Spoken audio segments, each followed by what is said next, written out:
Hello everyone, welcome to the channel. Good afternoon everyone, how are you guys? कैसे हैं आप सब और कैसे चल रहा है आपका पढ़ाई? उम्मीद करती हूँ बढ़िया जा रहा होगा।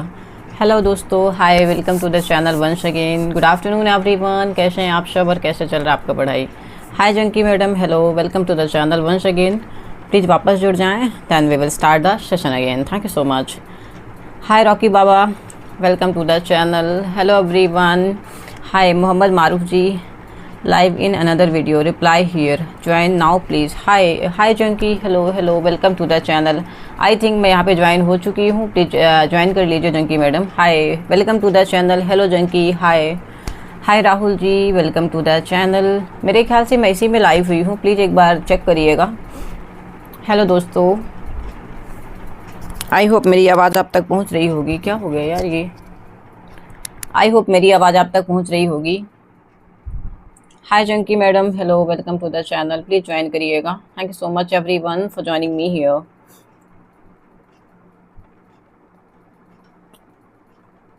और हम लोग फिर से स्टार्ट करेंगे टुडे। हम लोग फिर से स्टार्ट करेंगे। आज हमारा है इंटरनेशनल ऑर्गेनाइजेशन का। अभी तक हमने नेशनल ऑर्गेनाइजेशन पढ़ा हुआ है। Hi good afternoon, hi good afternoon Mohammed Maroof ji, hi good afternoon, good afternoon. हाँ, मैंने लंच आज नहीं किया हुआ, actually I had some work. अच्छा, आपके पास क्लास नोट्स हैं गगन सर की? पढ़ पाते हैं क्योंकि रीजनिंग पढ़ते हैं हम। अच्छा, ओके ओके, क्लास नोट्स हैं गगन सर का, पढ़ पाते हैं क्योंकि रीजनिंग पढ़ते हैं हम। अच्छा, आप रीजनिंग पढ़ते हैं? मुझे तो पता ही नहीं था प्रज्वल जी। मुझे पता नहीं था आप रीजनिंग पढ़ते हैं, रीजनिंग भी पढ़ते हैं प्रज्वल जी। और क्या क्या पढ़ते हैं आप? Good afternoon everyone, how you guys? कैसे हैं आप सब और कैसे चल रहा है आपका पढ़ाई? होपिंग कि अच्छा चल रहा होगा और आप अच्छे से पढ़ाई कर रहे होंगे। Good afternoon everyone. Hi Prajwal ji, hello. Sorry, सुबह सुबह मतलब सुबह सुबह नहीं, मैं आते से ही आपका मजाक बना दिया। हाय Ravi ji, hello, good afternoon. रघुवीर जी, कैसे हैं आप और कैसे चल रहा है आपका पढ़ाई? आई होप मेरी आवाज़ प्रॉपर आ रही होगी आप लोगों को। प्लीज़ एक बार कंफर्म कर दीजिएगा। Audio and video both are visual. इतना मुश्किल काम करते हैं, आपको अवार्ड मिलना चाहिए। ओह, अरे नहीं बाबा, इतना जल्दी कोई अवार्ड नहीं मिलता। हाँ, ये डेफिनेटली जब जब तक हम परमानेंट रहेंगे तो फिर शायद हो सकता है कुछ। हाँ हाँ हाँ, बिल्कुल बिल्कुल प्रज्वल जी, बिल्कुल बिल्कुल, मिरर इमेज है, मिरर इमेज है। गुड आफ्टरनून प्रज्वल जी, कैसे हैं? बढ़िया तुलसी दस्तों जी, हम भी बढ़िया। रघुवीर ji, thank you so much for the messaging here. और आज हम लोग पढ़ने वाले इंटरनेशनल ऑर्गेनाइजेशन। आज हम लोग पढ़ने वाले हैं इंटरनेशनल ऑर्गेनाइजेशन, ठीक है? अंतर्राष्ट्रीय संगठन पढ़ेंगे और आई थिंक आज आपको काम की चीज़ें मिलेंगी। आपने जो पढ़ा हुआ है प्रज्वल जी, आज वो आपको सारा कुछ मिलने वाला है। आज आपको सारा कुछ मिलने वाला है, ठीक है? स्टार्ट करें दोस्तों। हाय हाय जंकी मैडम, अगर आप मुझे देख रही हैं then please message me. Thank you so much. Please वापस आ जाएं। Thank you so much everyone for joining me here. Please वापस आइएगा, ठीक है? स्टार्ट करें दोस्तों, स्टार्ट करें। आई होप रवि जी अच्छे होंगे, प्रज्वल भाई तबीयत पानी सब बढ़िया होगा। मोहम्मद मारूफ जी, आप भी अच्छे होंगे और आपका तबीयत अच्छा होगा। Thank you so much. मैं तो चला पीके सर की क्लास करने। अच्छा, okay, thank you so much Prajwal ji, thank you so much. ठीक है, स्टार्ट करते हैं हम लोग सेशन को। तो आज मैं स्टार्ट कर रही हूँ इंटरनेशनल ऑर्गेनाइजेशन। जब भी आपको टाइम मिले तो विजिट करिएगा Prajwal ji. Thank you so much. Start करते हैं दोस्तों। 4 लोग देख रहे हैं यार, आज लोग आए नहीं हैं, बहुत कम लोग आए हैं।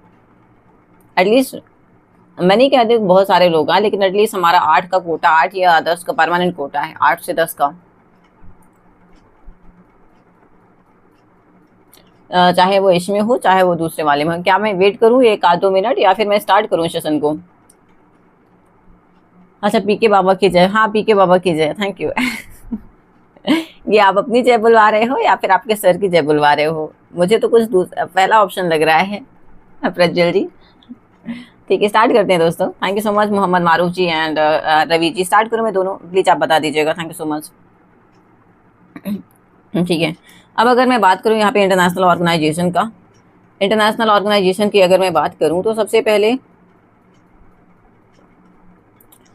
पहले अगर मैं बात करूँ तो हमारे पास है सबसे पहले यूनाइटेड नेशन। अब अगर यूनाइटेड नेशन की मैं बात करूँ, यूनाइटेड नेशन में भी, यूनाइटेड नेशन की अगर मैं बात करूँ दोस्तों स्टार्ट करूँगा इस सेशन को। रवि जी प्लीज़ बताइएगा, थैंक यू सो मच। और मोहम्मद मारूफ जी, मैं आपका इंतजार कर रही हूँ, आपके मैसेज का। आफ्टरवर्ड्स मैं स्टार्ट करूँगी इस सेशन को। Thank you so much.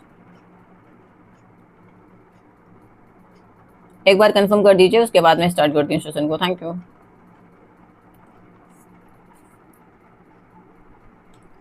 ठीक है, चलिए स्टार्ट करती हूँ मैं। यूएन, सबसे पहला हमारे पास जो ऑर्गेनाइजेशन है, इंटरनेशनल ऑर्गेनाइजेशन, वो है यूनाइटेड नेशन। अब अगर मैं यूनाइटेड नेशन की बात करूं तो ये इसका जो वो बना था, मतलब ये गठन हुआ था 1919 में हुआ था, 1919 में, मतलब जब हमारा वर्ल्ड वॉर चल रहा था ना। हमारा पहला जो वर्ल्ड वॉर था 1914 में चल रहा था, ख़त्म हुआ था 1918 में। तो ये जो पहला वर्ल्ड वॉर हुआ था, उसके बाद ये कमेटी बनी थी हमारे पास, ट्रीटी ऑफ वर्साइलेस। ट्रीटी ऑफ वर्साइलेस से यहाँ पे फ्रांस में हुआ था ये।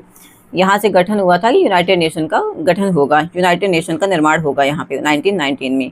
अंतर्राष्ट्रीय श्रम संगठन इसे हम कहेंगे, अंतर्राष्ट्रीय श्रम संगठन। यहाँ से एक तो यूनाइटेड नेशन का भी निर्माण हुआ था, इसके साथ साथ यहाँ पे अंतर्राष्ट्रीय श्रम संगठन का भी निर्माण हुआ था। तो 2 ऑर्गेनाइजेशन बने थे, किससे? ट्रीटी ऑफ वर्साइलेस से, जो कि हुई थी फ्रांस में। तो सबसे पहले मैं बात करूँ, हमारे पास इंटरनेशनल ऑर्गेनाइजेशन जो है, थोड़ा सा ग्लिच आ रहा होगा।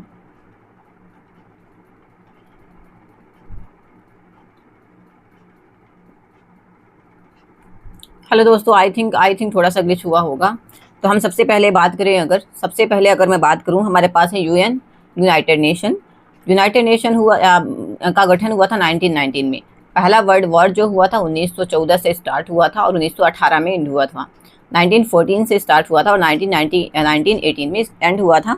उसके बाद ट्रीटी ऑफ वर्साइलेस के द्वारा, यहाँ पे ट्रीटी ऑफ वर्साइलेस के तहत यूनाइटेड नेशन का गठन हुआ था, जो कि हुआ था 1919 में, 1919 में। अंतर्राष्ट्रीय श्रम संगठन। आगे मैं बात करूं, इसी में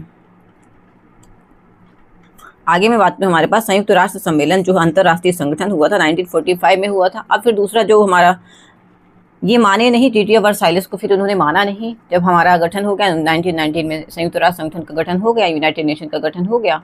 उसके बाद सब फिर से लड़ने लग गए। पहली बार तो लड़े 1914 से 1918 में, वर्ल्ड वॉर में। सेकेंड जो हमारा लड़ाई हो गया वर्ल्ड वॉर सेकेंड, वो हुआ था 1939 से 1945 तक। उसके बाद फिर बैठक बैठी कि भाई अब दोबारा क्यों लड़े, एक बार तो लड़ लिया तो ट्रीटी ऑफ वर्साइलेस हो गया, उसमें यूनाइटेड नेशन का गठन हो गया, अब दूसरी बार क्यों लड़े।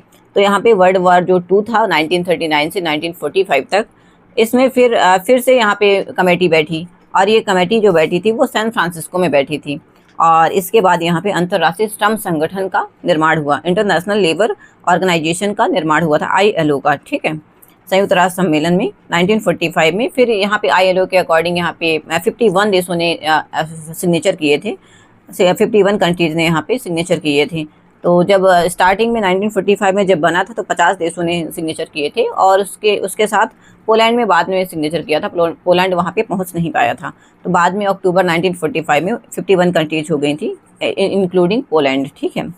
आगे मैं बात करूँ अब संयुक्त राष्ट्र का, यूनाइटेड नेशन का, इसका हेडक्वार्टर जो है वो है न्यूयॉर्क में, मैनहट्टन में। आप ये याद रखिएगा, यूनाइटेड नेशन तो मैनहट्टन में यहाँ पे इसका हमारा है हेडक्वार्टर। हाय Rahul ji, hello, good afternoon, मैं बढ़िया हूँ।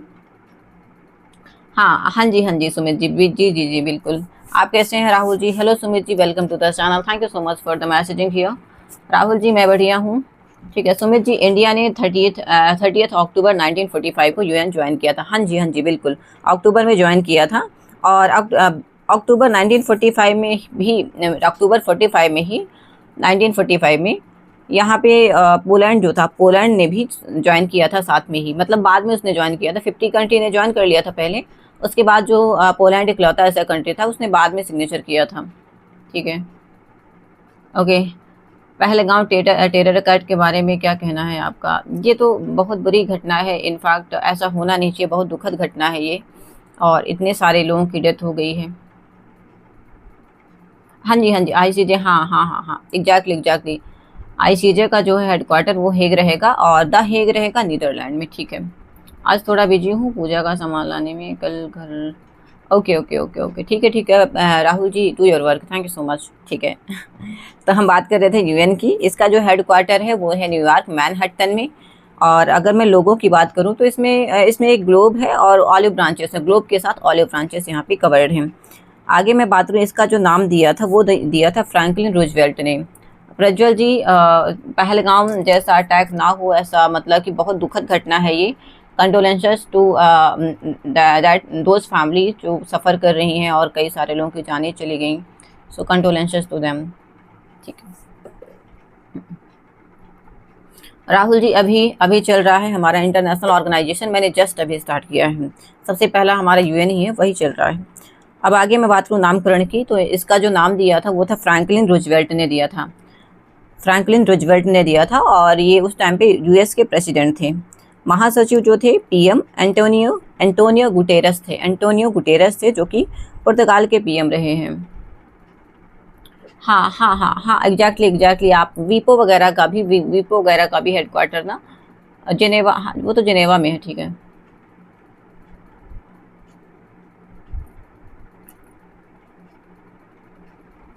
ठीक है। महासचिव की बात करूँ यहाँ पे एंटोनियो गुटेरस हो जाएंगे, पुर्तगाल के पीएम थे उस टाइम पे। और कुल टोटल 193 कंट्री अभी वर्तमान में यूएन के मेंबर हैं, वर्तमान में यूएन के मेंबर हैं। और जो न्यूली एडेड मेंबर हैं वो हैं साउथ सूडान जो कि 2011 में एडेड हुए थे यूएन में। ठीक है, यूनाइटेड नेशन में। तो आपको यूएन से रिमेंबर करने वाली चीज़ें ये हैं कि सबसे पहला जो हमारा हुआ था प्रथम विश्व युद्ध जो चला था, पहला फर्स्ट वर्ल्ड वॉर जो चला था 1914 से 1918 तक चला था। उसके बाद सारे देशों ने बैठाया कि भाई तुम लड़े क्यों। तो यहाँ पे ट्रीटी ऑफ वर्साइलेस के तहत यहाँ पे यूएन का गठन हुआ 1919 में। इस जब सबसे पहले गठन हुआ था उस समय 50 देशों ने सिग्नेचर किए थे। उसके बाद अक्टूबर 1945 में पुर्तगाल ने भी यहाँ पे पोलैंड ने भी यहाँ पे सिग्नेचर कर दिए थे। ठीक है, तो टोटल 51 कंट्री हो गए थे उस टाइम पे। इसके बाद दूसरी बार लड़ाई हो गई, नहीं माने, दूसरी बार लड़ाई कर दी इन्होंने। तो सेकेंड वर्ल्ड वॉर जो हुआ 1939 से 1945 के बीच हुआ। फिर से गठन हुआ, फिर से बैठक लगी, मतलब फिर से बैठक, भाई आप क्यों लड़े। तो यहाँ पे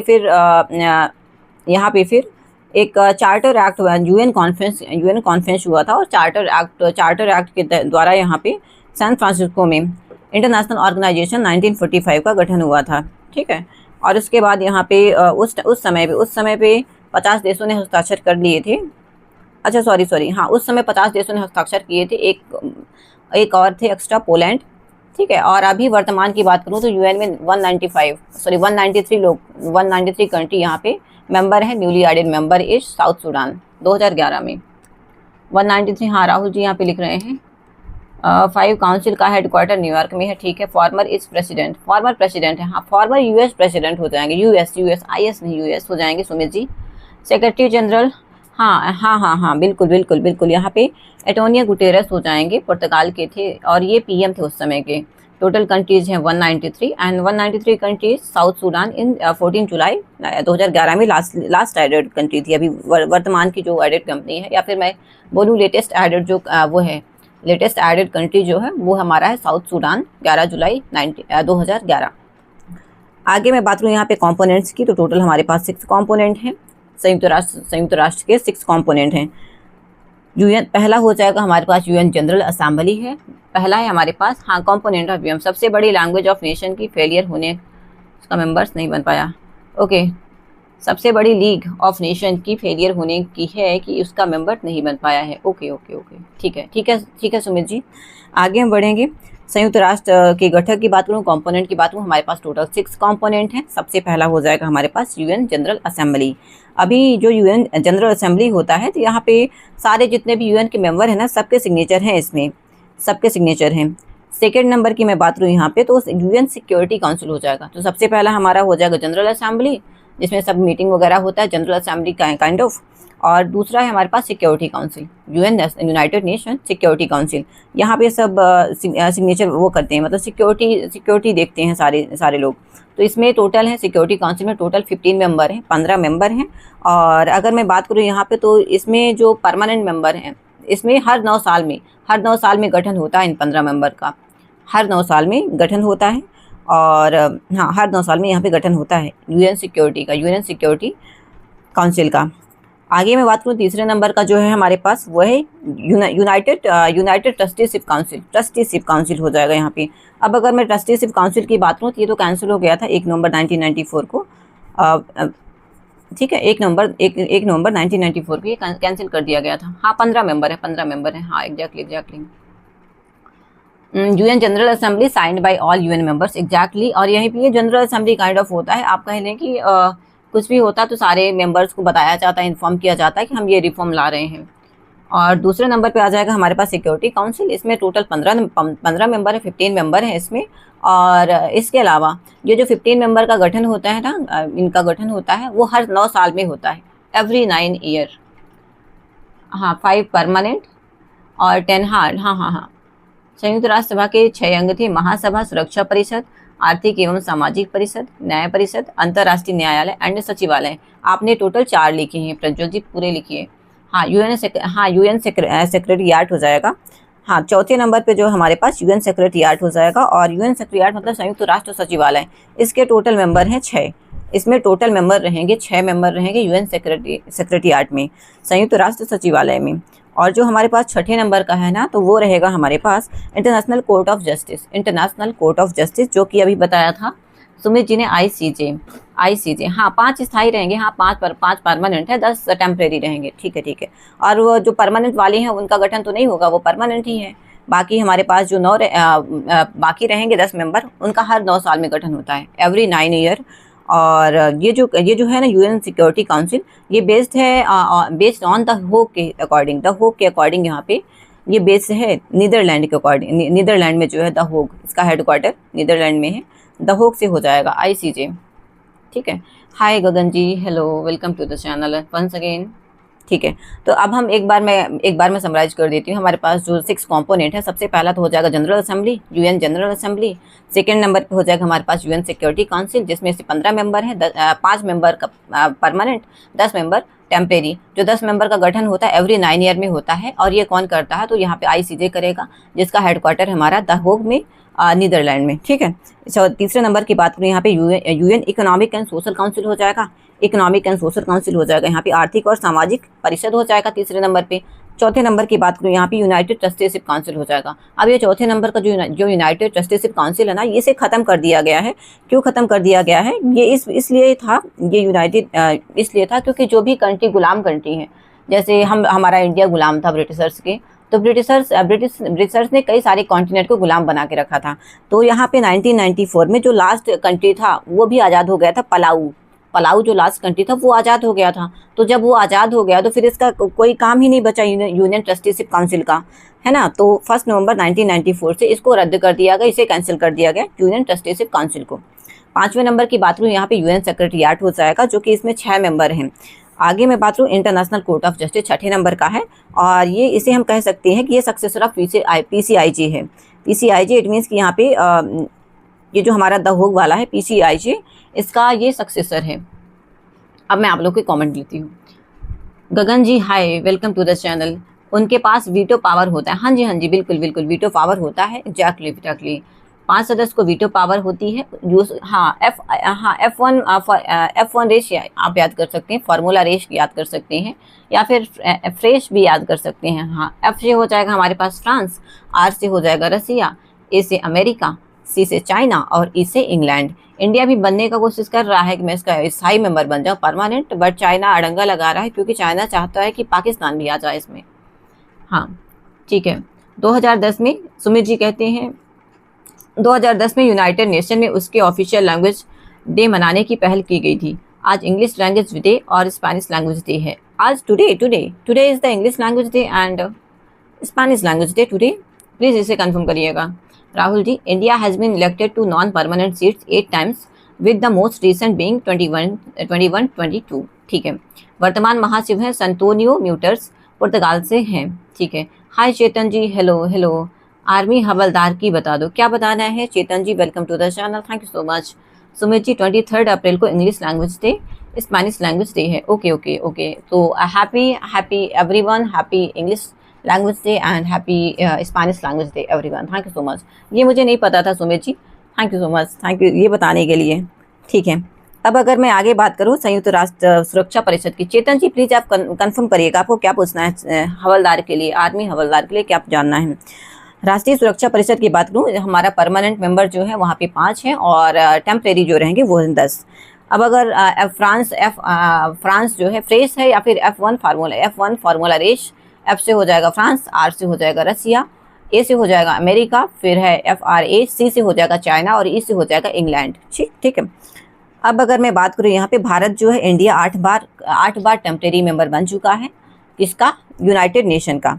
और अगर मैं बात करूँ वर्तमान में लेटेस्ट जो बना है अक्टूबर 2021 और 2022 के टर्म में बना हुआ है। और ये जो टेम्परेरी मेंबर होते हैं ना, ये 2 साल के लिए नियुक्त किए जाते हैं। 2 साल के लिए यहाँ पे टेम्परेरी मेंबर जो है वो अपॉइंट किए जाते हैं 2 ईयर के लिए। ठीक है। और सबसे ज़्यादा बार जो है वो जापान सबसे ज़्यादा बार बना हुआ है। ठीक है। भारतीय प्रतिनिधि स्थायी हरीश, ओके ठीक है। हरीश आगे क्या है प्लीज़ पूरा नाम लिखिएगा Prajwal ji, thank you. It marks the birth and death of William Shakespeare, okay ठीक है। इंडिया 8 बार हाँ टेम्परेरी बन चुका है, 8 बार बन चुका है। और सबसे ज़्यादा बार जो बना है ना वो है हमारा जापान सबसे ज़्यादा बार बन चुका है। ठीक है। उस टाइम पे जापान भी बनता, क्योंकि उस टाइम पे वो हिरोशिमा नागासाकी वाला वो क्राइसिस चल रहा था ना, उधर भूकंप वाला, सॉरी वोल्केनो वाला हिरोशिमा नागासाकी का जो हुआ था, तो उस टाइम पे जापान उससे गुजर रहा था, नहीं तो जापान भी परमानेंट मेंबर बनता डेफिनेटली, है ना। ठीक, आगे मैं बढ़ूँ, हमारे पास नेक्स्ट है। अब हम बढ़ते हैं फंड्स एंड प्रोग्राम की। आर्मी हवलदार की क्या बताना है? आप मुझे ये नहीं बता रहे आर्मी हवलदार का क्या बताना है। आपको आर्मी हवलदार कैसे बनते हैं ये बताना है, उसका सिलेबस क्या होता है ये बताना है, क्या चाहिए आपको? चेतन जी पूरा कंफर्म करिए ना क्वेश्चन को, थैंक यू। अच्छा, आपके पास उतना ही लिखा हुआ है, ओके ठीक है। तो भारत के प्रतिनिधि जो है स्थायी वो है हरीश जी, यहाँ पे प्रज्वल जी ने लिखा हुआ है, thank you so much Prajwal ji. ठीक है, आगे हम बढ़ते हैं, हमारे पास नेक्स्ट है यूनिसेफ की बात करती हूँ। यहाँ पे फंड्स एंड जो प्रोग्राम है यूनिसेफ की बात करते हैं। अब यूनिसेफ का आपको फुल फॉर्म पता होगा, United Nation children fund. UNICEF जो है यूनाइटेड नेशन चिल्ड्रन फंड हो जाएगा। इसका जो हेडक्वार्टर है वो है न्यूयॉर्क में, और जो इस्टेब्लिशमेंट हुआ था, इसका इस्टेब्लिशमेंट हुआ था 1946 में हुआ था। स्थापना हुई थी 1946 में यूनिसेफ की, और हेडक्वार्टर जो है यहाँ पे न्यूयॉर्क में है। United Nation children fund and UNICEF, ठीक है, United Nation international children and emergency fund हो जाएगा यहाँ पे। हाँ, hi David Ajay, hi UPSI ji. Ajay ji कैसे हैं, कैसे चल रहा है आपका पढ़ाई? Hello, good afternoon, how are you Ajay ji? ठीक है, तो हम यूनिसेफ की बात कर रहे हैं। यूनिसेफ का जो फुल फॉर्म है United Nation international child and emergency fund हो जाएगा। और अगर मैं इसके हेडक्वार्टर की बात करूं, हेडक्वार्टर इज़ न्यूयॉर्क में इसका हेडक्वार्टर है। और स्थापना जो हुआ था, इस्टेब्लिशमेंट जो हुआ था 1946 में हुआ था। ठीक है, आई होप दोस्तों यू गॉट द आंसर, मुझे पहचान गए। हाँ जी, आप कल ही परसों तो आए थे, तो डेफिनेटली इतना मेमोरी तो वीक नहीं है ना UPSI Ajay ji, thank you. कैसा चल रहा है आपका पढ़ाई? आगे मैं बढ़ूँ, हमारे पास नेक्स्ट है यूनिसेफ। अभी तक हमने पढ़ा यूएन की बात की, अब हम पढ़ेंगे यूनिसेफ के बारे में। यूनिसेफ में बस इतना याद रख लीजिए, इसका full form United Nation international children and emergency fund हो जाएगा।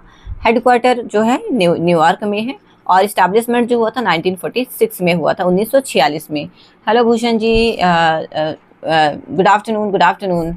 एक तो हिंदी से मुझे ज़्यादा याद नहीं आता है, जैसे शुभ संध्या हो गया, सुप्रभात हो गया, ये याद आता है। हिंदी से गुड आफ्टरनून क्या बोलेंगे यार, भूल गया है। शुभ दोपहर, thank you so much Bhushan ji. ठीक, आगे हम बढ़ेंगे। यूएनईपी की बात करूं मैं, यूएनईपी की, तो यूएनईपी का फुल फॉर्म हो जाएगा हमारे पास United Nation environment and programme, environment programme हो जाएगा। यूएनईपी का जो फुल फॉर्म रहेगा एनवायरनमेंट प्रोग्राम। अब अगर मैं इसके संस्थापक की बात करूं, इसका वो जो संस्थापक फाउंडर कौन थे, तो यहाँ पे संयुक्त राष्ट्र सभा हो जाएगा, संयुक्त राष्ट्र महासभा। और यूएनईपी का जो गठन हुआ था 1972 में हुआ था, 1972 में। ठीक है, और अगर मैं बात करूँ ये कहाँ हुआ था, तो ये स्टॉकहोम का जो सम्मेलन हुआ था वहाँ पे हुआ था इसका गठन, जो जम्मू एंड कश्मीर में हुआ है इंडिया के साथ। डोनाल्ड ट्रंप हमारे साथ हैं। ठीक है, ठीक है, ये थोड़ा सा ना कंडोलेंसेस से मेरी जो अभी टेरर अटैक हुआ है, सच में कंडोलेंसेस से मेरी बहुत दुखद घटना है, बट ठीक है, अभी कुछ नहीं बोलते हैं, बस कंडोलेंसेस हैं। और अपने हाथ में भी कुछ नहीं है कि ऐसा कुछ कर सकें कि हाँ रिलीफ हो, तो अभी तो सिर्फ कंडोलेंसेस ही दे सकते हैं कि बहुत बुरा हुआ है। ये जो टेरर अटैक हुआ है।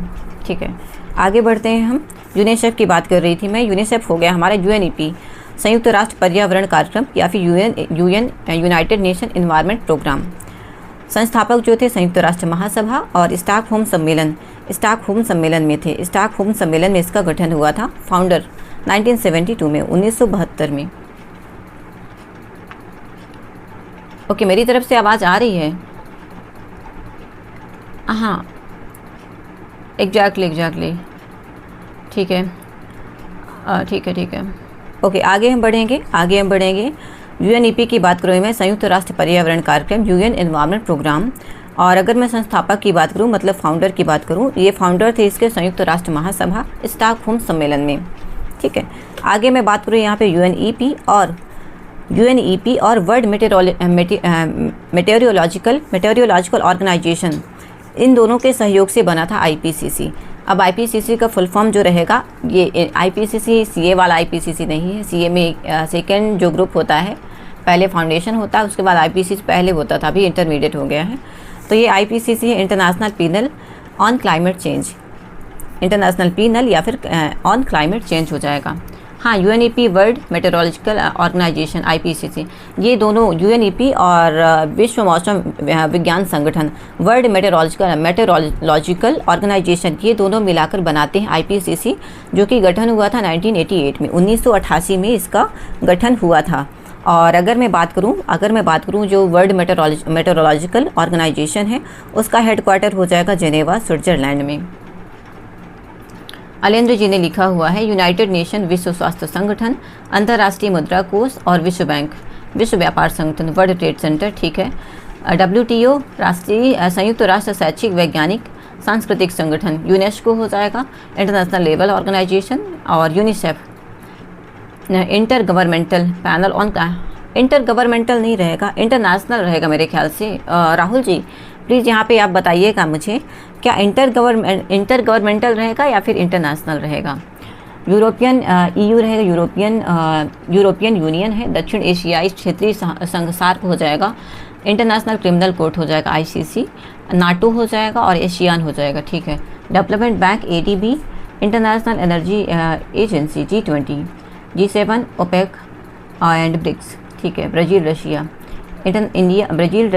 India, China and South Africa, IAEA, विश्व बौद्धिक संपदा, WIPO। हाँ, अच्छा, इंटर गवर्नमेंटल है, 100% आप श्योर हैं? ठीक है, दैन मैं इसे सुधार लूँगी, मुझे लगा इंटरनेशनल है। Inter governmental panel on climate change हो जाएगा। ये सारे मिलेंगे। भूषण जी बस धीरे धीरे जुड़ते जाइए, ये सारे मिलने वाले हैं। Thank you so much. हाँ, जिनेवा में WHO, WPO, ILO, red cross and WIPO का हेडक्वार्टर है। हाँ, बिल्कुल जिनेवा में, जिनेवा स्विट्ज़रलैंड में इन सब का हेडक्वार्टर है, वो है हेड ऑफिस है, हेडक्वार्टर। ठीक है, आगे हम बढ़ते हैं। हमारे पास नेक्स्ट है। और अगर मैं UNEP की बात करूँ ना, यूनाइटेड नेशन एनवायरनमेंट प्रोग्राम का, इसका जो हेडक्वार्टर है वो है हेडक्वार्टर नैरोबी, केन्या में। और केन्या जो एक मतलब कि कहना चाहिए गर्म प्रदेश है, गर्म कंट्री है, साउथ अफ्रीका साइड पड़ेगा केन्या।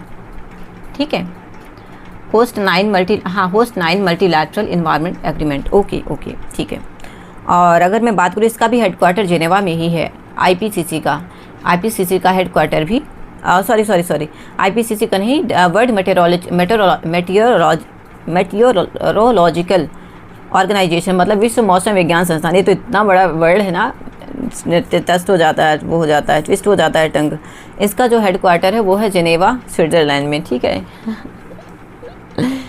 ओके दोस्तों, आई होप सारी, मैम बहुत तेज़ नींद आ रहा है, कोई मेडिसिन बताओ रोकने की। नहीं, कोई मेडिसिन नहीं है, बस मुंह धोकर आ जाएं और मुंह में लौंग रख लें या फिर कुछ रख लें, जिससे आपको थोड़ा सा, आपका मुंह चलता रहेगा तो नींद गायब हो जाएगी।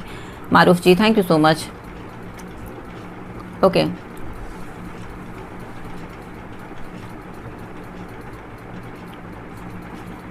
आगे हम बढ़ेंगे। नेक्स्ट है हमारे पास कन्वेंशन ऑन बायोलॉजिकल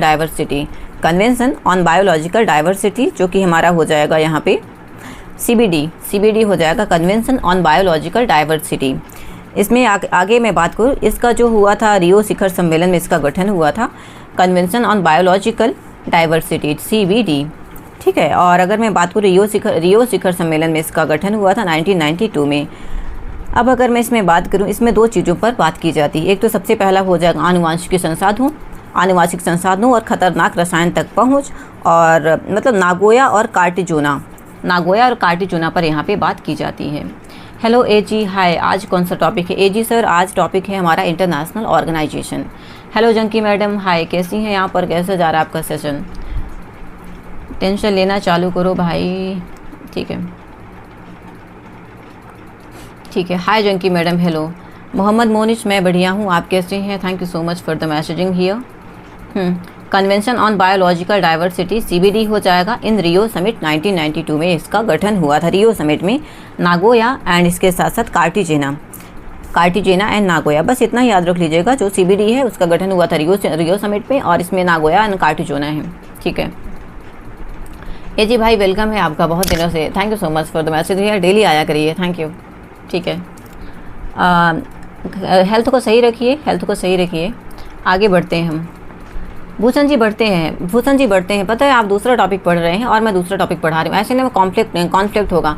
आप जो बता रहे हैं ना भूषण जी, उसको मैं सारा चीज़ कवर करने वाली हूँ। आपका G7, G20, G8 कब बना? G7 था पहले, फिर उसके बाद G8 बना, फिर उसके बाद G20 कैसे बना, हेडक्वार्टर क्या है, अभी कौन कौन सी कंट्री हैं, ये सारी चीज़ें हम पढ़ने वाले हैं। तो प्लीज़ या तो आप बता दें या फिर मैं ही बता देती हूँ, तो मैं आपको पढ़ दूँ सीधा जो आप लिख रहे हैं है ना? हाँ, exactly. Nagoya related to access to genetic resources हो जाएगा। ये ना सारी चीज़ें हैं भूषण जी, सारी चीज़ें हैं A to Z जो आप लिख रहे हैं ना, ये सारी चीज़ें हैं, ठीक है। हाँ, related to access to genetic resources and hazardous chemical हो जाएगा। हाँ, एक में जेनेटिक रिसोर्सेज है और एक में हो जाएगा हमारे पास हजार्डस केमिकल्स। एक तो नागोया हो जाएगा तो सिर्फ इसमें जेनेटिक रिसोर्सेज है, और कार्टिजोना जो रहेगा इसमें हजार्डस भी आ जाएगा। जेनेटिक तो रहेगा ही रहेगा और इसमें कार्टिनस भी आ जाएगा, ठीक है। और कहाँ से पढ़ें? आप जिनसे टीचर से पढ़ रहे हैं ना, आप जिन टीचर से पढ़ रहे हैं AG सर, आप उन्हीं से पढ़िए। Thank you so much Bhushan ji. Maths में 73 आए हैं। हाँ, ठीक मार्क्स हैं, इतने बुरे मार्क्स नहीं है जंकी मैडम, थोड़ा सा और बारीकी पे ध्यान दें। क्या दिक्कत हो रही है आपको? ठीक है, स्टार्ट करते हैं हम लोग, आगे बढ़ती हूँ मैं, ठीक है। अब मैं बात करूँ आगे, हमारे पास नेक्स्ट है CITES अच्छा इसको नहीं पढ़ना है, ठीक। आगे हम बढ़ते हैं, नेक्स्ट हमारे पास international civil aviation organization. Rahul ji मैं आगे बढ़ जाती हूँ, आप सिर्फ मेरा पढ़िए और मैं आपका पढ़ती हूँ, बाकी भूषण जी को डाल देने दीजिए जो भी डाल रहे हैं। इंटरनेशनल सिविल एविएशन ऑर्गेनाइजेशन जो है हमारे पास अंतर्राष्ट्रीय नागरिक विमानन संगठन, इंटरनेशनल सिविल एविएशन ऑर्गेनाइजेशन, ठीक है। अब अगर मैं इसके हेडक्वार्टर की बात करूँ तो कनाडा में इसका हेडक्वार्टर है। पर्टिकुलर प्लेस जो है मॉन्ट्रियल जो है, इसका हेडक्वार्टर जो है कनाडा के मॉन्ट्रियल में है। इंटरनेशनल सिविल एविएशन ऑर्गेनाइजेशन, ठीक है। तो यहाँ पे हो जाएगा हेडक्वार्टर जो है वो मॉन्ट्रियल, कनाडा में इसका हेडक्वार्टर है। आगे मैं बात करूँ, हमारे पास नेक्स्ट है शिकागो समिट जो है, हाँ इसका जो नेक्स्ट हम बढ़ते हैं शिकागो समिट, ठीक है, पढ़ते हैं। इंटरनेशनल सिविल एविएशन ऑर्गेनाइजेशन हो जाएगा, हाँ, हेडक्वार्टर मॉन्ट्रियल कनाडा में रहेगा। अब आके मैं बात करूँ यहाँ पे इसी में कृषि के विकास के लिए international fund for agriculture development का भी निर्माण हुआ था, और ये शिकागो समिट के तहत हुआ था। International fund for agriculture development, कृषि विकास के लिए अंतर्राष्ट्रीय कोष, शिकागो कन्वेंशन में हुआ था ये। और इसके हेडक्वार्टर की अगर मैं बात करूँ 1977 में 1977 में हुआ था, और इसका जो हेडक्वार्टर है ना वो रोम में है, रोम के इटली शहर में इसका हेडक्वार्टर है, ठीक है। आगे मैं बढ़ूँ, thank you so much Bhushan ji for your beautiful messages, और काफ़ी सारा आपने डाल दिया है, थैंक यू, ठीक। आगे बढ़ती हूँ मैं, मेरी आवाज़ तो प्रॉपर आ रही है ना आप लोगों को? प्लीज़ एक बार कंफर्म करिएगा, थैंक यू सो मच। तो अंतर्राष्ट्रीय श्रम संगठन जो रहेगा, कृषि विकास संगठन, international fund for agricultural development, ये रहेगा हमारा रोम इटली में। 1977 में इसका गठन हुआ था, ठीक है। अब आगे बढ़ूंगी मैं ILO की तरफ।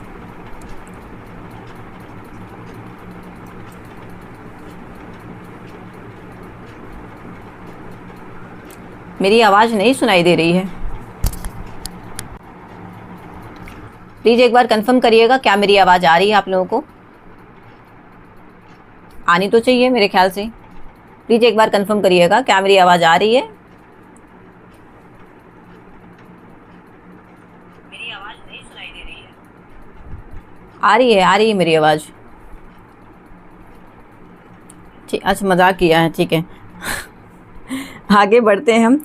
इंटरनेशनल लेबर ऑर्गेनाइजेशन की मैं बात करूं तो ये वसाई की जो वो हुआ था, ट्रीटी हुआ था, ट्रीटी ऑफ वसाई, इसके माध्यम से इसका गठन हुआ था 1920 में। हेडक्वार्टर आप जानते हैं कि आईएलओ का जो हेडक्वार्टर है वो जेनेवा स्विट्जरलैंड में है। ठीक है, thank you so much Rahul ji, thank you so much.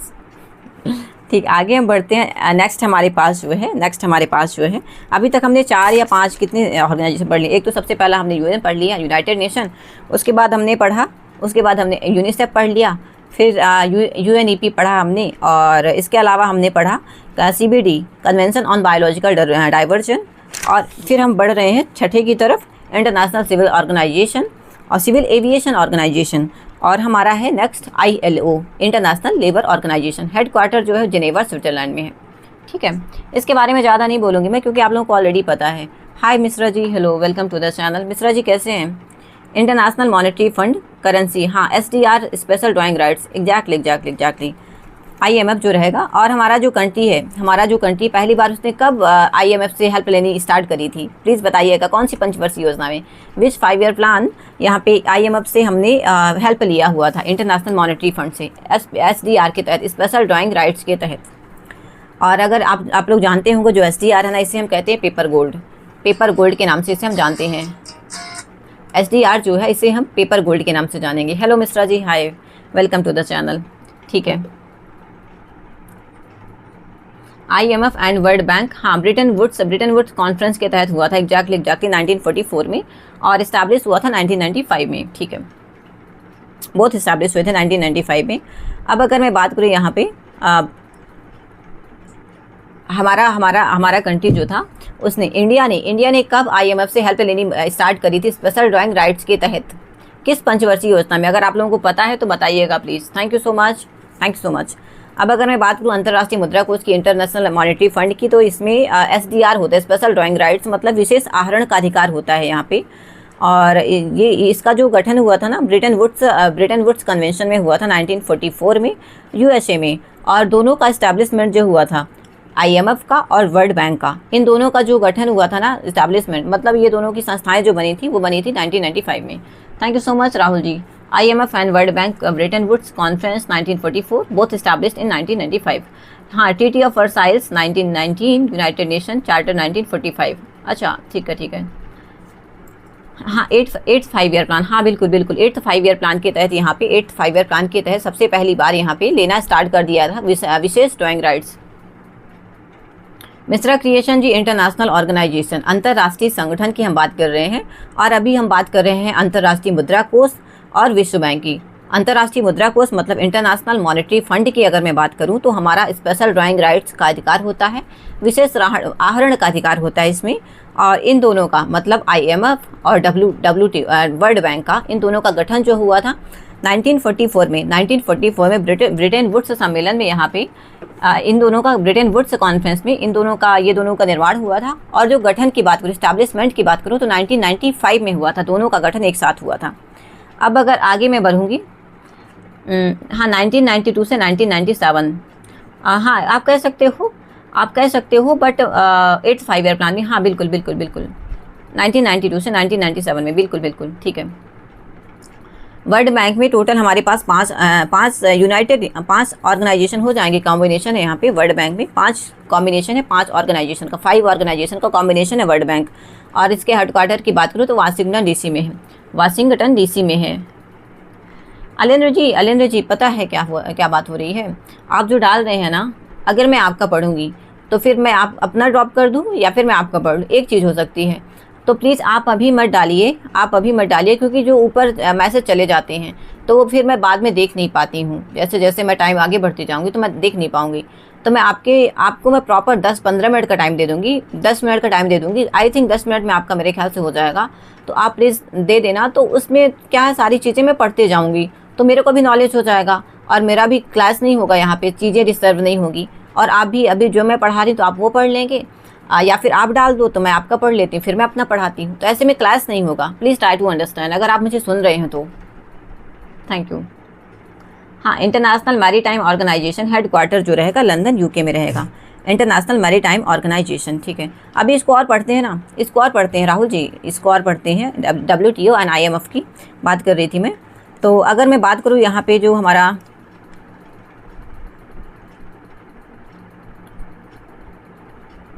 यहाँ पे मैं बात करूँ IMF जो था, IMF और वर्ल्ड बैंक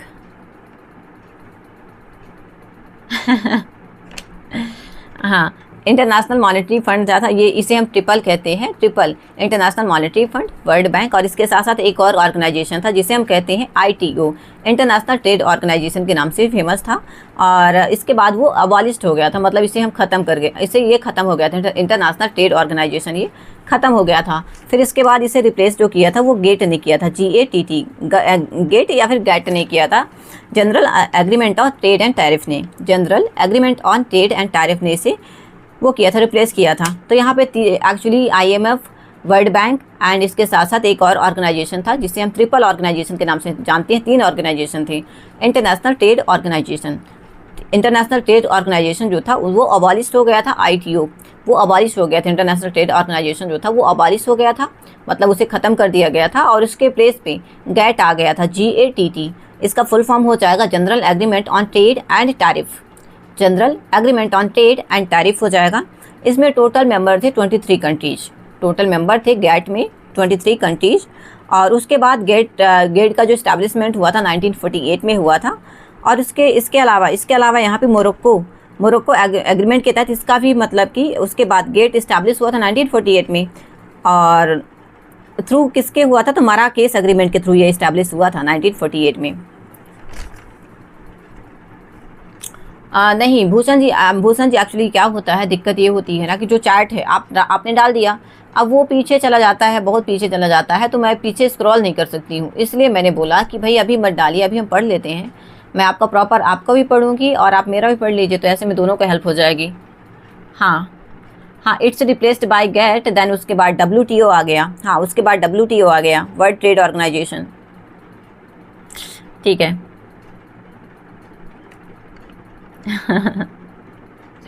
हाँ बिल्कुल पढ़ती हूँ, एक मिनट। एक्चुअली भूषण जी के इतने सारे क्वेश्चन हो गए ना, इतने सारे मैसेज हो गए कि मैं ज़्यादा देख नहीं पाई हूँ। एक मिनट, एक मैसेज मुझे दिख रहा है प्रज्वल जी, इसे मैं पढ़ती हूँ, पहले रुकिएगा। भाई लोग कहाँ से कॉपी पेस्ट कर रहे हो, कितना स्पीड है आप बता दो। अच्छा ये तो ठीक है, चलो ये नॉर्मल था। मैम आपने इकोनॉमिक्स यार पॉलिटी पढ़ लिए हो क्या? अभी नहीं पढ़ा है, इकोनॉमिक्स एंड पॉलिटी अभी नहीं पढ़ा है। और इसके अलावा और कौन सा मैसेज था आपका? 2-3 मैसेज ही दिख रहे हैं प्रज्वल जी बुक में जो इम्पोर्टेंट है। हाँ शायद आपके सारे मैसेज हो गए, मैंने पढ़ लिए हैं। ठीक है। हाँ आपके पास बिना WTO came into existence in 1995 में एग्जिस्टेंस में आया था। वर्ल्ड ट्रेड ऑर्गेनाइजेशन इस्टेब्लिशमेंट भी हुआ था इसका, वर्ल्ड ट्रेड ऑर्गेनाइजेशन का 1995 में। और ये इसे सबसे पहले जो हमारा इंटरनेशनल ITO आया, ITO को एबॉलिश कर दिया, रिप्लेस कर दिया गैट ने, फिर गैट को एबॉलिश वो कर दिया, रिप्लेस कर दिया WTO ने। ठीक है। और इसके जो डायरेक्टर जनरल है ना, इसके जो डायरेक्टर जनरल हैं वो हैं हमारे, इसके जो डायरेक्टर जनरल हैं वो हैं नाकोजी इंकोजा इबेला जो है नाइजीरिया से हैं, नाइजीरिया के हैं। ठीक है okay. Thank you so much Janki, thank you so much. And दोस्तों पानी पी लीजिए, मैं पानी के लिए ऑफर कर सकती हूँ, बाकी स्नैक्स के लिए जंकी मैडम ऑफर कर रही हैं। प्लीज़ पानी पी लीजिए, गर्मी बहुत ज़्यादा है। Thank you so much.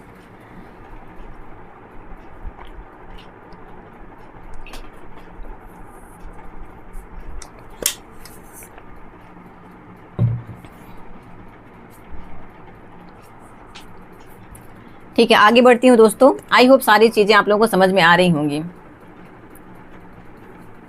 आगे बढ़ूँ मैं, प्लीज़ बता दीजिएगा। Thank you so much Rahul ji, thank you. And video stuck तो नहीं हो गया, प्लीज़ एक बार बता दीजिएगा।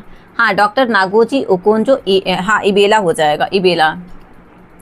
और आपको पता है एक इबोला वायरस भी था, आपको पता है, याद है इबोला वायरस भी हमने पढ़ा था शायद, करंट WTO डायरेक्टर जनरल, हाँ हाँ, वर्ल्ड ट्रेड ऑर्गेनाइजेशन के डायरेक्टर जनरल है नाकोजी इंकोजा इबोला मतलब इबेला रहेंगे, इबोला मैंने कह दिया, इबेला, ठीक है। तो यहाँ पे हो जाएंगे, ये नाइजीरिया से हैं, याद रखिएगा। आगे मैं बढ़ूँ, हमारे पास नेक्स्ट जो है इंटरनेशनल मैरीटाइम ऑर्गेनाइजेशन, तो बता दिया था शायद राहुल जी ने, और इसका हेडक्वार्टर है लंदन में, लंदन यूके में इसका हेडक्वार्टर है, इंटरनेशनल मैरीटाइम ऑर्गेनाइजेशन, ठीक है। जहर की तरह, हाँ हाँ हाँ, इबोला वायरस, हाँ हाँ हाँ, बिल्कुल बिल्कुल बिल्कुल, ठीक है। तो यहाँ पे हो जाएंगे नाकोजी इंकोजा इबोला, ये है नाइजीरिया से बिलोंग करते हैं, डायरेक्टर जनरल हैं अभी वर्तमान में WTO के वर्ल्ड ट्रेड ऑर्गेनाइजेशन के, ठीक है। आगे हम बढ़ते हैं, हमारे पास नेक्स्ट है अंतर्राष्ट्रीय दूरसंचार संघ, अंतर्राष्ट्रीय दूरसंचार संघ जो है हमारे पास इंटरनेशनल,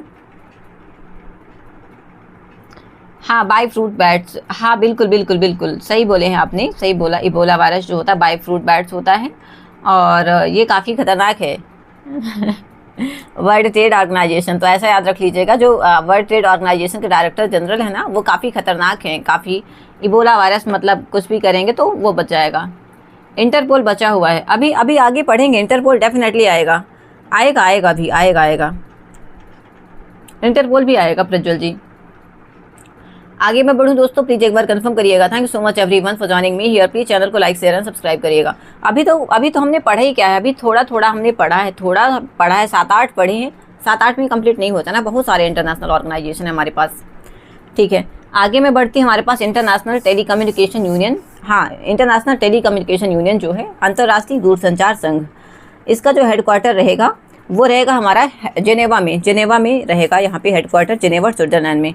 अब अगर मैं यहाँ पे बात करूँ ना, तो जेनेवा में जो हमारे रहने वाले हेडक्वार्टर, एक जो सबसे पहला ILO हो जाएगा, इंटरनेशनल लेबर ऑर्गेनाइजेशन है ना, दूसरा हो जाएगा WMO हो जाएगा है ना, और इसके अलावा वीपो हो जाएगा, WHO हो जाएगा। इन सब का जो हेडक्वार्टर है ना वो हमारा जेनेवा स्विट्जरलैंड में है, ठीक है।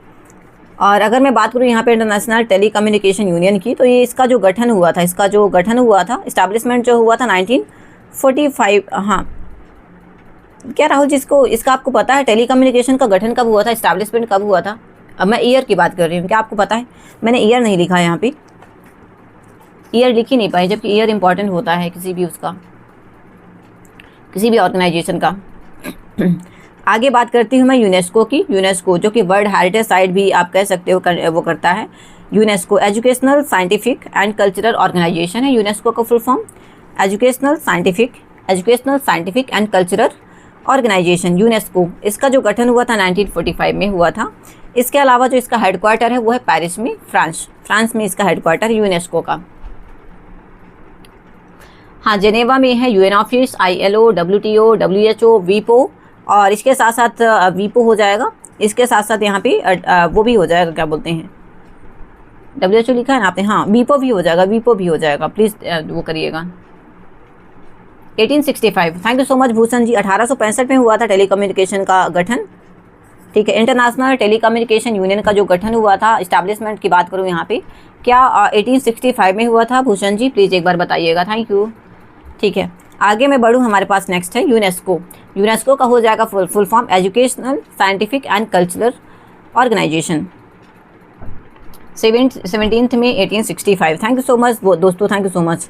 17th में 1865, मैंने इसे नहीं लिखा था, ठीक है। आगे हम बढ़ेंगे यूनेस्को की तरफ। यूनेस्को जो है हमारे पास, thank you so much Bhushan ji and Rahul ji, thank you Prajwal ji.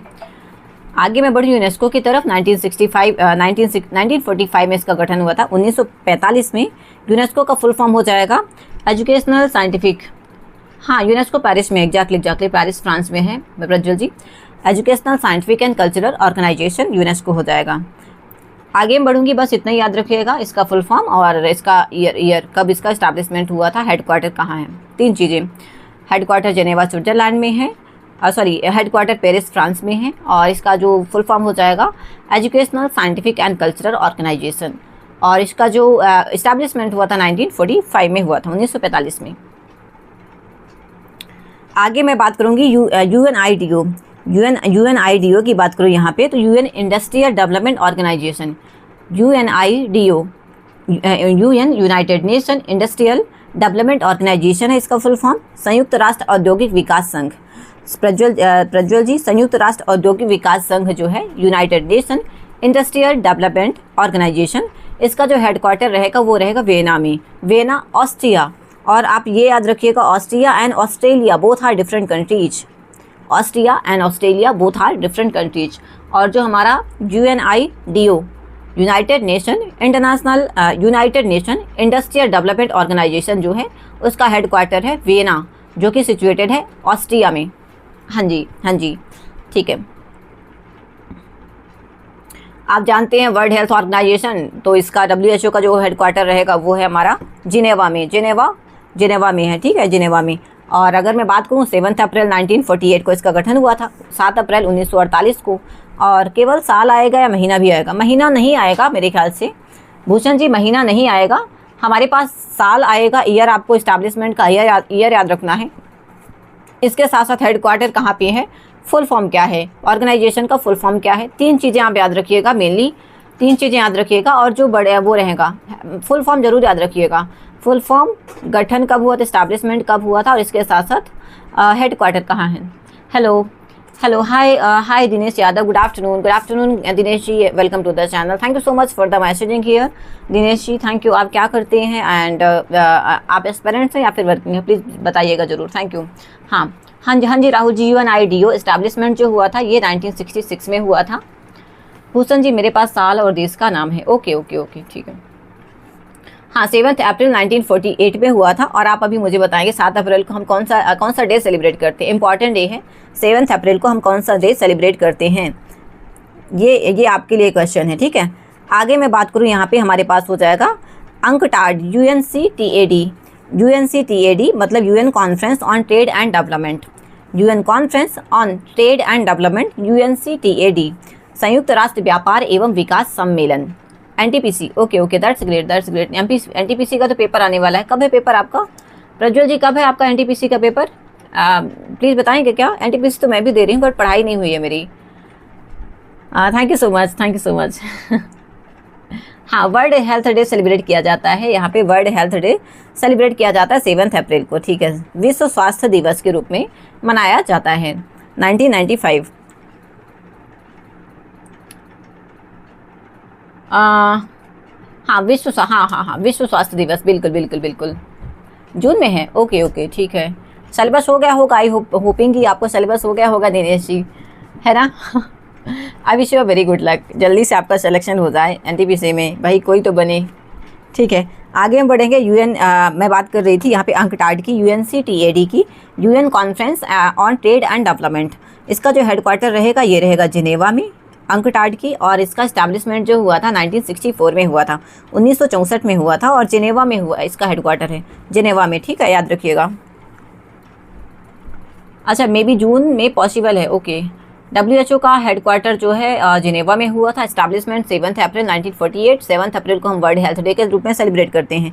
आगे मैं बढ़ूंगी राहुल जी, अंकटाड का फुल फॉर्म हो जाएगा UN conference on trade and development, UN conference on trade and development हो जाएगा। हाँ, साइंस खतरनाक लेवल का है, इसमें मेनली आपको न्यूमेरिकल्स पूछे जाएंगे, और अगर आप साइंस बैकग्राउंड से तो आपके लिए ये थोड़ा सा मतलब हेल्पफुल रहेगा। अब जैसे मैं साइंस बैकग्राउंड से नहीं थी, मेरा साइंस इतना अच्छा नहीं था, चूँकि मैंने फिजिक्स और केमिस्ट्री उठाया नहीं है, इस वजह से भी मैंने क्विट किया हुआ है कि भाई जितना मुझे NTPC में टाइम देना है उतना मैं टाइम दे सकती हूँ, SSC में तो वो निकल जाएगा, और 4 जगह क्यों भटकना है, ऐसा करके, ठीक है। WHO का हेडक्वार्टर जिनेवा में, इस्टेब्लिशमेंट 7 अप्रैल 1948 में। राहुल जी, वीपो का हेडक्वार्टर है जिनेवा, स्विट्जरलैंड में। हाँ जी, महीना नहीं आएगा, आप मत याद करिए, 7 April, okay Bhushan ji. Oh my goodness, नहीं जो स्पेशल डेट्स है, तो स्पेशल डेट्स तो आप यहाँ भी याद कर लेंगे, अभी इंपॉर्टेंट डेज में भी तो याद करेंगे ना स्पेशल डेट्स, एंड क्या स्पेशल डेज है टुडे स्पेशल में, ठीक है। आगे हम बढ़ेंगे, हमारे सारे नहीं बट कुछ जो इम्पोर्टेंट है वो ज़रूर याद रखिएगा, ठीक है। बाकी आप करंट में काफ़ी चीज़ें वो कवर हो जाएंगी ना, बाकी बहुत सारी चीज़ें करंट में कवर होंगी हमारी। हाँ, अंकटाड का जो हेडक्वार्टर है वो है जिनेवा में, इस्टेब्लिशमेंट हुआ था 1964 में, ठीक है। इसका फुल फॉर्म हो जाएगा UN conference on trade development, ठीक है, UN conference on trade development. Bhushan ji तो वो ज़रूरी नहीं है कि आपने कभी नहीं किया तो आप नहीं करेंगे।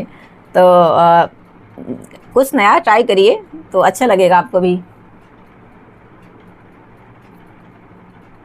अच्छा, मेरा कुछ भी अच्छा नहीं है, मैं बस अरे ऐसा नहीं है प्रज्वल जी, आप बहुत मेहनत कर रहे हैं। हेलो दिनेश जी, क्या आप यहाँ पे हैं? Thank you so much, thank you so much. ठीक है, आगे हम बढ़ेंगे। अब आगे हम बढ़ेंगे नेक्स्ट का यूएनओडीसी हमारे पास है नेक्स्ट। तो united nation on drugs and crimes, United nation office on drugs and crimes. तो आप यहाँ पे ऐसे रख लीजिएगा कि जो ऑफिस में है यूनाइटेड नेशन के लोग ऑफिस में भी ड्रग्स और क्राइम्स करते हैं, ऑफिस में भी ड्रग्स एंड क्राइम्स करते हैं। United nation office on drugs and crimes, इसका जो हेडक्वार्टर है वो है वेना, ऑस्ट्रिया में। और अभी मैंने आपको बताया था कि एक वेना और ऑस्ट्रिया में यूएनआईडीओ का भी हेडक्वार्टर, यूएनआईडीओ और यूएनओडीसी, इन दोनों का हेडक्वार्टर जो है वेना ऑस्ट्रिया में है हेडक्वार्टर। इस्टेब्लिशमेंट हुआ था 1997 में, 1997 में हुआ था। ओके ओके ओके, ठीक है। UNODC UN office on drugs and crimes हो जाएगा। इस्टेब्लिशमेंट हुआ था 1997 में और इसके अलावा इसका जो हेडक्वार्टर है वो है वेना, ऑस्ट्रिया में। ठीक है, आगे मैं बढ़ती हूँ। हमारे पास नेक्स्ट है यूएनएचसीआर। यूएनएचसीआर जो रहेगा, जो शरणार्थी होते हैं, जैसे अभी बांग्लादेश से काफ़ी सारे शरणार्थी इंडिया में आ गए थे, तो आप यहाँ पे याद रखिए UN high commission on refugees जिन्हें हम कहते हैं हाई कमीशन ऑन रिफ्यूजीज। इस ये जो संगठन है ना UNHCR, United nation high commission on refugees, इसको 2 बार नोबेल मिल चुका है। दो बार ये नोबेल विनर है। एक बार, पहली बार जो मिला था 1954 में मिला था और दूसरी बार मिला था 1981 में। तो ये 2 बार यहाँ पे नोबेल प्राइज विनर है UNHCR, United nation high commission on refugees. ये 2 बार नोबेल मिल चुका इस संगठन को।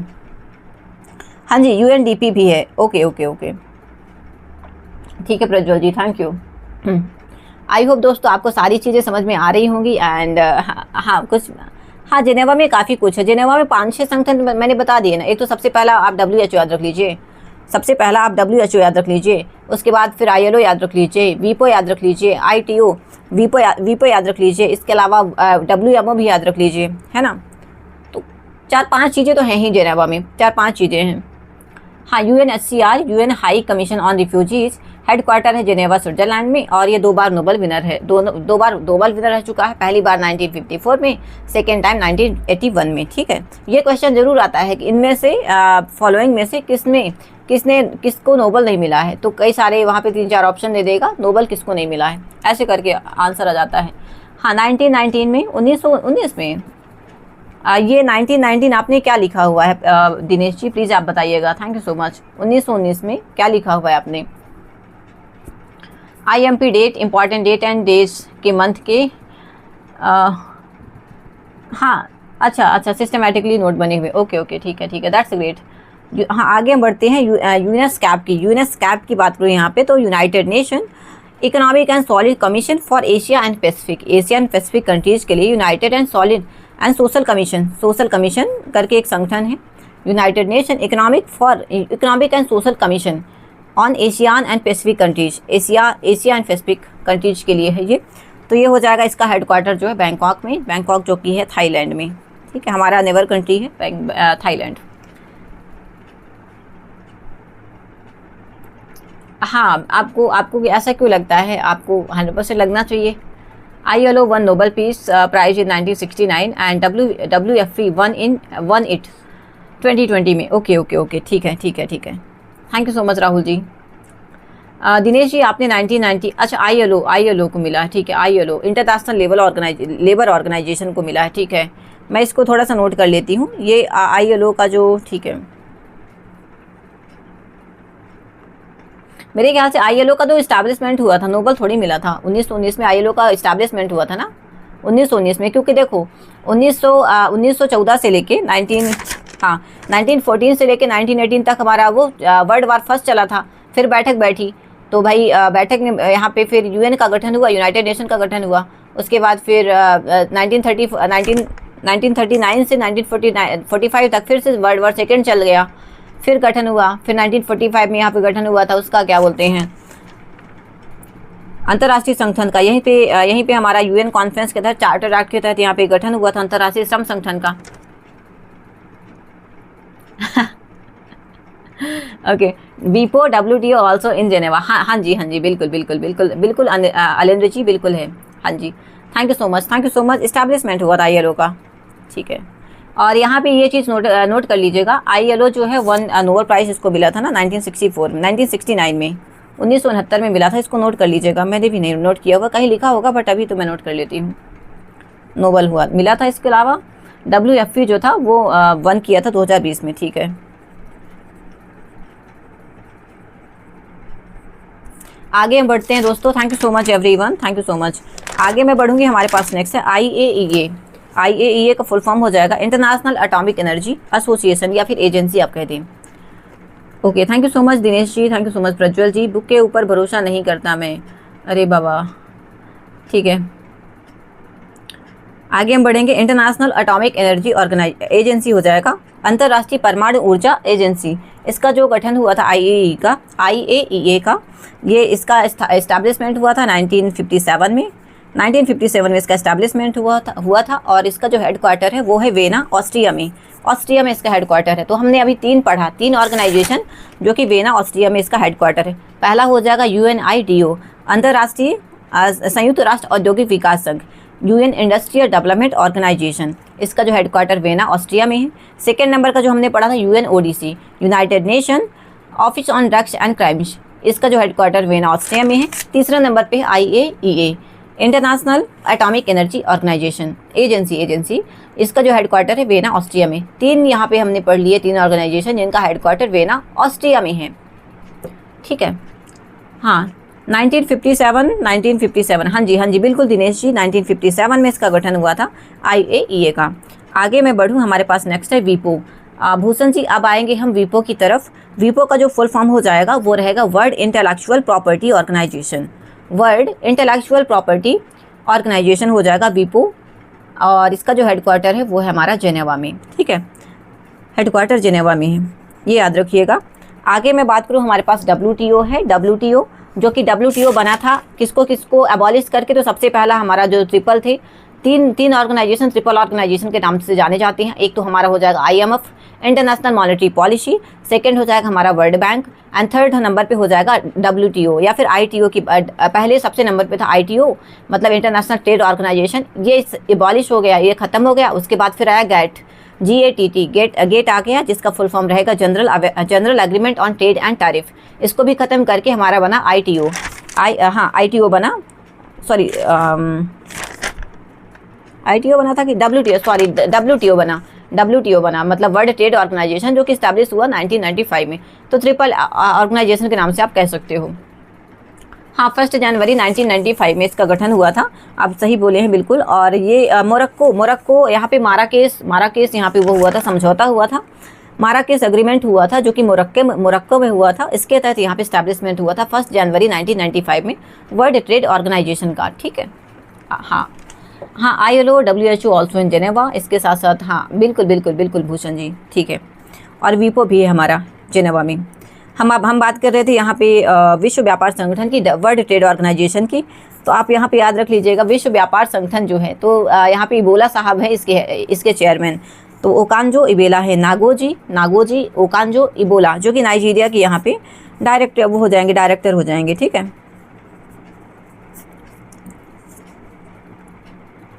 आगे बढ़ जाऊँ मैं, मेरे ख्याल से यहाँ तक सारी बातें कंफर्म हो गई होंगी दोस्तों। प्लीज़ एक बार कंफर्म करिएगा, अगर कोई डाउट है तो प्लीज़ यहाँ पे पूछ लीजिए, फिर उसके बाद हम आगे बढ़ते हैं, क्योंकि भागना हमें नहीं है, ये सारे बहुत इंपॉर्टेंट है और एक आध दो क्वेश्चन तो डेफिनेटली फंसेगा। Hello Saurabh ji, hi, welcome to the channel. Saurabh कैसे हैं, कैसा चल रहा है आपका पढ़ाई? Hi, welcome to the channel Saurabh, hi. ठीक, आगे बढ़ती हूँ मैं, हमारे पास नेक्स्ट है Rahul ji, are you there? आप हैं यहाँ पे। IAEA international atomic energy agency establish हुआ था 1957 में, हेडक्वार्टर इज वेना, ऑस्ट्रिया में, ठीक है। Thank you so much Prajwal ji, Bhushan ji, Dinesh ji and Rahul ji. Saurabh ji hello, welcome to the channel, thank you so much, ठीक है। और कितना है? अरे बाबा, इतना जल्दी आप पूछने लगे और कितना है? अच्छा, आज के लिए बस, हाँ आज के लिए बस हम ख़त्म करते हैं, क्योंकि मुझे टाइम का पता ही नहीं चला, हमारे पास टाइम हो गया है। आपको मैं बता दूं यहाँ पे, अब हम इतना ही करते हैं। अब मैं बस ऑर्गेनाइजेशन का नाम बता देती हूँ। एक तो सबसे पहला सार्क हो जाएगा, सार्क है, एशियान कंट्रीज हो जाएगा, बिम्स्टेक हो जाएगा, एससीओ हो जाएगा मतलब संघाई कोऑपरेशन ऑर्गेनाइजेशन एसोसिएशन हो जाएगा। इसके अलावा एडीबी है जो हमारा एशियन डेवलपमेंट बैंक हो जाएगा, एशियन डेवलपमेंट बैंक, यूनियन हो जाएगा, यूरोपीय यूनियन हो जाएगा, है ना। इसके अलावा नाटो है, नाटो के बाद हमारा आ जाएगा इंटरनेशनल सोलर अलायंस हो जाएगा। कुल मिलाकर बताई दे रही हूँ ना, G20 हो जाएगा, G7 G8 आ जाएगा इसी में। इसके अलावा फीफा हो जाएगा। तो लगभग आप कल हमारा हो जाएगा, ये कल हमारा हो जाएगा। हाँ 1985, हाँ जी 1985 में सार्क का गठन हुआ था 1985 में। ठीक है। तो आज का सेशन हम लोग यहाँ पे यहीं पे एंड करेंगे क्योंकि 1 घंटा हो गया है। शायद राहुल जी उनके बच्चे आ गए होंगे इसलिए वो चले गए होंगे। ठीक है, thank you so much everyone for joining me here. आज का सेशन सच में मुझे बिल्कुल पता ही नहीं चला कि कब टाइम हो गया, और जब आपने पूछा कि कितना बचा हो तो तब मुझे ध्यान गया कि टाइम बहुत हो गया है। ठीक है दोस्तों, दिनेश जी आपकी इन्फॉर्मेशन के लिए मैं 12 घंटे प्लस का लाइव लेती हूँ डेली का। तो ये मेरा दूसरा चैनल है, एक चैनल और है द लाइव जीके के नाम से, मैं उसमें से आपको मैसेज करती हूँ। तो वो चैनल है और ये चैनल है, दोनों में मिला के मैं लेती हूँ सेशन, 12 घंटे प्लस का लाइव लेती हूँ। तो प्लीज़ ज़रूर जुड़िएगा मुझसे and thank you so much everyone. सुबह 5 बजे से लेके शाम को 10 बजे तक मैं सेशन करती हूँ डेली का। और ये मैं लगभग 5-6 महीने से, 6वां महीना या 7वां महीना चल रहा है। पहले मैंने 60 डेज़ का किया था, आफ्टरवर्ड्स मैंने 120 डेज़ को कंप्लीट किया था, और अभी आज से स्टार्ट किया है। जो टारगेट है 365 डेज़ का है, आज से स्टार्ट हुआ है। 120 डे कल ही खत्म हुआ है। So thank you so much everyone for joining me here. Please channel को लाइक शेयर एंड सब्सक्राइब करिएगा। नाटो हो जाएगा, एशियान है, यूएनएससी, बिम्स्टेक का तो हो ही जाएगा यार। अच्छा बिम्स्टेक में तो रहेगा। किस संगठन का सदस्य भारत है? देखो नाम से ही पता चलता है यहाँ पे, NATO, ASEAN countries, UNSC and BIMSTEC हो जाएगा। हाँ जी पूछिए भूषण जी। ठीक है, अकबर बिट्टू नाम लीजिए तो दीदी प्लीज़। अच्छा Akbar Bittu, hi Akbar Bittu, hello welcome to the channel. Sorry मैं आपको मैसेज पढ़ नहीं पाई थी। Hi Akbar Bittu, hello. आपका लाइव मतलब समझी नहीं दिनेश जी। 12 घंटे प्लस का लाइव लेती स्टडी विथ मी जिसमें से मैं भी पढ़ती हूँ और आप लोग भी जुड़कर पढ़ सकते हैं डेली। कंसिस्टेंट स्टडी के लिए थैंक यू सो मच।